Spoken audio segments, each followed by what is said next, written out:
right, everybody, what's going on? Welcome back to Elevate Your Standards podcast. I'm your host, as always, guys, Derek Lauder. Thank you for tuning in again on this Monday. Hope you guys are ready for a great week. Going to be a crazy week as far as election results are coming, but like I said last episode, as soon as this week's over, we can move past it, start to come together as a country, as friends, as people, as family, as neighbors again, and get away from all the divisiveness that has been spewed our way and kind of forced our way over the past year now. Almost a year now. It was going smooth. People kind of forgetting about politics a little bit, and then it was thrown in our face, and COVID happened and all this, but everyone's going to go back to normal, back to business, back to living their life soon in the next year. So we're almost there. Get through this week. We'll be there soon. Today's episode, we're going to talk about self-care, the underrated importance of self-care, and why is it underrated. We talk about some strategies you can use to help implement into your life, making sure that you're having enough balance and the right kind of fun and the right kind of decompression from your work and from your intensity, because if not, you'll get burnt out, you'll get overwhelmed, you'll hit rock bottom, like we've all done plenty of times, and like I'm recovering from doing even now because I've burnt myself out a little bit over these past couple days. So before we get started, guys, if you're listening to this podcast, please, to help us out, to help me out, to help everybody who's working on this podcast out, please subscribe and send it to friends, because that is the only way we grow. It's the only way that we continue to share with people. Other people continue to hear our message. We're doing good. We're doing great this summer. We're continuing to grow at a good rate, but we want to exponentially increase that. And I really feel like 2021 is going to be the year where a lot of people get on their mission, get on their path. And so this is going to be a perfect podcast that you can send to people. There's going to be a backlog of over 70 episodes by that time in 2021 when the time comes, or I should say over 60 episodes that they can go back and listen to and start the year out with that. So if you know anybody who you think might be interested or might benefit, please send this podcast to help us grow. Do yourself a favor with karma by helping other people, benefit and giving them a chance, and also do us a favor and help one of your favorite podcasts grow. So thank you very much. So let's jump into self-care, guys. The importance of self-care, the underrated importance of it. A lot of people just kind of think self-care is like it's in the back, or they'll know how important it is. Maybe they're able to preach to other people how important it is, but when it comes to themselves, it for some reason doesn't take a priority. It's not the number one thing. And it's easy to know why that happens, or to understand personally if that happens to you, why it happens. Because there's more important tasks that you feel like have to get done, right? Like, for instance, I have a list every day that I have to get done, a power list for business, personal, whether it be my physical health, my mental health, spiritual health, my business, health, seriously, the health of my business, whatever it is. And on that list, it feels like the self-care I need to fall to the bottom. It feels like I need to get all my stuff done, and then I can worry about, did I meditate today? Am I balanced in my life? Am I drinking enough water? But really, it's the other way around. You have to take care of that stuff first to make sure you're drinking enough water, make sure you're sleeping enough, make sure you're on a good schedule, make sure that you are happy in the things that you're doing outside of your work. You're not just wasting the time and making it go by. Make sure you're happy in what you are working on. You're not always going to love your work. Like, you're not always going to be super excited every single day, but there's a way that you can transform and create a job, create a reality, create a work that you like so that it is fulfilling. Right? There's a difference between I love this so much because I'm not having to do anything, and when you're done with something, you feel fulfilled, like you've made a difference, like you've taken a step forward. And that is the key. That is a very important part of productivity. That's a very important part of building momentum, is feeling like you're actually getting somewhere when you're doing stuff.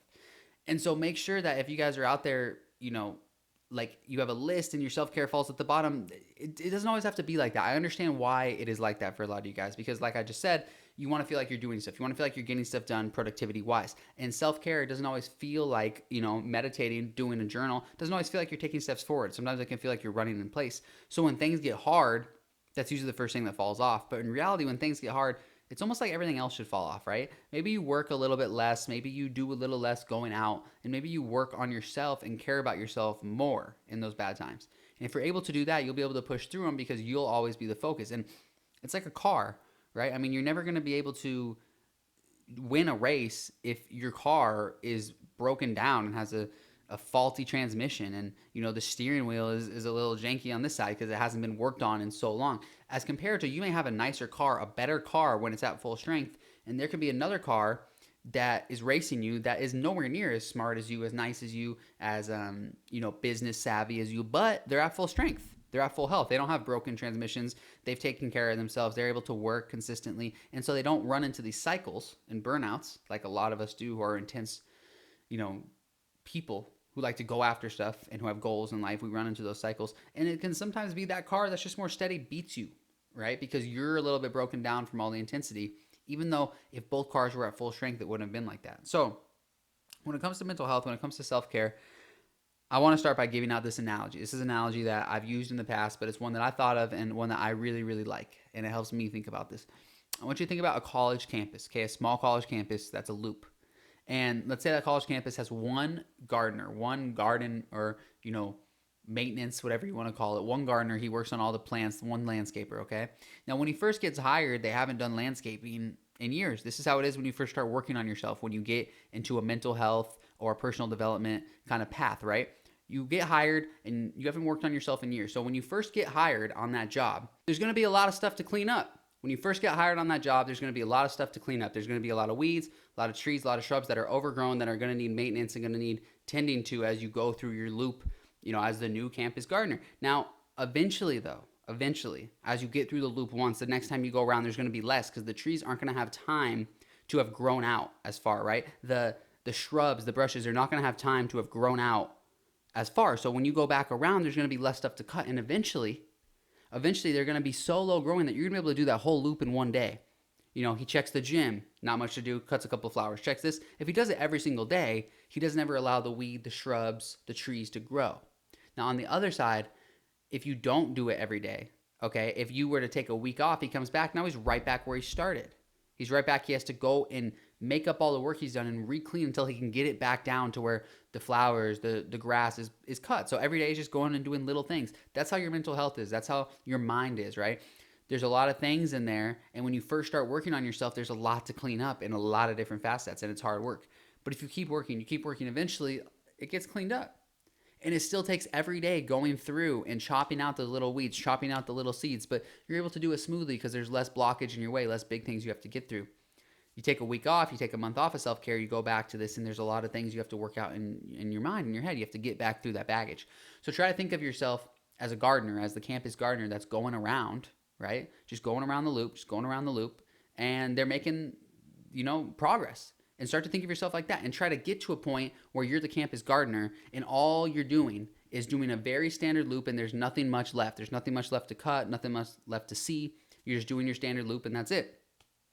And so this goes back to self-care and the importance of self-care. If you can become very efficient at that, where every single day you can go through the different parts of, your life and your mind and your mental health, and you're able to cut out all the weeds and make them positive, it's going to be a very powerful tool to use in the future and to take with you. Now let's talk about some actual concrete ways that you can practice self-care, that you can take care of yourself, right? So when we're talking about self-care and how we think that is underrated and the importance of it, the reason is because people, like I said, let these tasks fall to the bottom of their list. So if you're not getting enough sleep, if you're not getting enough water, if you're not making sure that you are hydrated throughout the day, then you are going to be less happy. You're going to be less effective. You're going to be less intense and less productive. At the same time, if you're not decompressing properly, if you're not making sure that you have balance between your intensity, your fun, and your work, and you're not making sure that you are able to take a break at the end of your work and you have something that you can do that really fulfills you and gives you joy, then you are going to burn out. And this is the importance of self-care because it's underrated. Everybody wants to talk about it and they say that they do it and they take care of themselves. They talk about how it's an important thing they do and they put it on the front of their Instagram page. But when things get hard, they don't do it. It goes to the end. Goes to the back of the list, the back of the line. They don't actually get done what they say they're going to get done to take care of themselves. And so not only do they suffer, but their performance suffers. Their intensity suffers. Their willingness to go get their goals and their effectiveness suffers. So don't be a person that lets a thing suffer. Don't be a person that lets all your life suffer just because you won't take care of the simple task of yourself. And again, we talked about the psychology of it. Well, it should be easy to do those simple tasks because they're the most important, right? But it's not, because it feels like you're not taking steps forward. It feels like you're staying in place instead of actually making progress. And it's important to make sure that you get out of that illusion, that you don't get trapped in the illusion of, oh, I'm not making progress, or taking care of myself isn't making progress, is what I should say. You need to make sure that you untrap yourself from the illusion that taking care of yourself is not making progress. I know it can feel like that because the actual tasks that you have in front of you to make progress in your business, to make sales, to get clients, or maybe it's your job, to do this, maybe it's your school, to get this essay done, it's not actually getting done. So it doesn't feel like you're being productive, but that doesn't mean that it is not productive. You have to take care of yourself. You have to sleep, drink enough water, have a proper way to decompress in order to properly do the other thing. You want to write a good essay? You have to be in a proper frame of mind, a happy, good, not happy is even the wrong word. You just have to be sustained and take care of yourself. You can't be running on E. You have to be running on full if you want to write that essay good. And it's important to get that through your head and to understand that we're not just, self-care isn't something that just gets thrown to the back or that is thrown to the front now, I should say, because it sounds cool. It's important because it affects the rest of your effectiveness. It affects the rest of your ability to produce what you want to produce. So I'll say that again. Self-care is not something that needs to just get thrown to the back. The reason that self-care has been thrown to the front in recent months and even, recent years when it comes to Instagram and social media is because if you're not taking care of yourself, it's going to affect the rest of your performance, the rest of your effectiveness. And that is the worst thing you can do. People are like, oh, I don't need to get enough sleep. If I don't get enough sleep, I don't sleep much. I don't drink much water because I'm always working. Yeah, well, your work is probably worse than the person who is able to operate on a full tank at all time. And you need to understand that. It's just narcissistic if you think it's not. It might be for a little bit of time you can sustain hard work at a level that other people can't and produce good results. But over time, long periods, you're going to burn out. You're going to hit walls compared to the person that is on a sustainable, scalable routine where they can add more work, they can add more important things and still take care of themselves. It's because they have a routine, they have a morning routine, they have a nightly routine and all that. So that's really the importance, guys. Make sure you're taking care of yourself. Now, that doesn't just mean, waking up in the morning and saying, I'm going to take care of myself today. It means actually doing it. It means drinking the water. It means getting enough sleep. It means going to bed earlier than you think you want to. All those things add up. And over time, I guarantee that they will make an impact on you and increase your performance. And more importantly, if you don't do them, it'll decrease your performance and it'll kill any productivity that you had. So thank you for tuning in, guys. I appreciate it. One thing you can take from this podcast to go put action in right now is just start drinking more water, start getting more sleep, find something that you really like to decompress and add more balance in your life. This doesn't mean work less. I don't think you should work less. I think you should be effective, not busy. I think you should work more. But I also think you should have better ways to decompress that stress, decompress that intensity so you're able to get up in the morning and reboot it back to 100%. So thanks for tuning in, guys. I appreciate it. Elevate your standards. You can check me out everywhere at Derek Lauder, on TikTok, on Instagram, on Twitter, YouTube, literally everywhere at Derek Lauder. So make sure you guys check it out, follow, subscribe.